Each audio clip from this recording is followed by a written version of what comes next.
دیروک 25 حزیران 2015 روژا رش لکوبانی ناولیته کرن. ده 36 دایک، باو، جن، زاروک و کالاپیر دوی کمکوژیه ده جیانا خوش دستان. ده ناو به صدان چیروک ده، امه ایرو چیروکا فاطمه و بیجن. لور لهمان جیه کبویر لی قومی فاطمه تاوی هفجین خواه و جیران کیوان راست ایریشا چکدارن داعشه هات او دره دبو که باوی خواه او غربکه کوه سبهه وفات کربو. ده چند دمجمیران ده جیان گوهری فاطمه به 7 گلایان بریندار بو دوی دمه ده او دو جانی بو. شش 7 قرشیل مکاتن پیچی مدا یک لیکات یک لیور لیکات دستی من هناك لفه درکه چو واهیتی مش گشکی فریا ده جاران لیکات و نگی من دنش گیش آزاد دان انه ونی ورمیه یونی.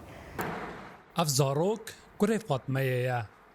دما کمکوژیه ده او دزک دایکا خدا بو ایرو 11 سالیه تمنه وی بقاسی تمنه کمکوژیا کوبانیه که برم اتر که ساعت 5 عصر اذكر غرفه عملياته ربع عمليات كرن بينا قلت لك روكر كرنا قزيزه اجي تشاري 5 ريال مستشفى دما مستشفى دما مگو است که دیار هر مکوبانیه پشت یو هاوی گو مره مگو ناس کرم گورک 15 ريال قزيزه دما زاري خوش مگی واسطه هات نه چادری اوی ای ترکی مگو برال وربن نها فاطمه بخود دبارا جیانا خواه و 6 ساروکن خودکه کار دکه و هول دده که جیانه بدومینه. خوابك يعني درنام تشيد كر مثلا بريكم هنا تركي متشيد كر